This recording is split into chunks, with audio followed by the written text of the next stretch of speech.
Mkwaje majamaa, mimi mnajuanga ati life ni short sana. Maisha si ya milele. So kila time, kila idhaa, we jinice, make sure umesikia fiti. But kumekuwa na complaints kutoka kwa wazazi na kutoka kwa authorities, pia research imepigwa inaonyesha vijana mna overdo. Yaani vijana mnapiga raha excess manze. Sasa mimi nilikuwa nadai kuwachapiaje raha haishangi. Unacheki hadi mkoro wako, hadi mashosho zako, walipiga tu raha.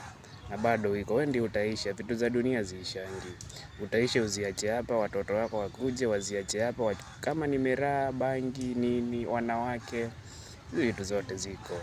So kitu iko wewe kuwa na limitation na kuwa na principles. Si ati unado vitu watu wanado. Do kitu una will kudo, not what they are doing. Kuwa wewe, be yourself manze. Sianze kufuata crowd. Vijana mnafuatanga crowd sana.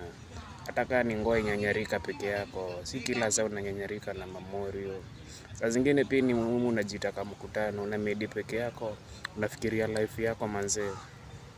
Wewe na God ama wewe peke yako tu unaangalia nimetoka wapi na naenda wapi.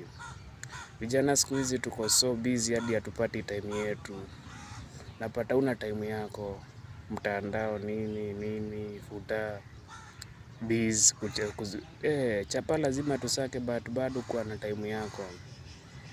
Hata kama ni familia, deal na familia yako alafu wewe mwenyewe bado kuwa na time yako. Manze, shukran sana kwa kunisikiza, tuzidi kuombeana.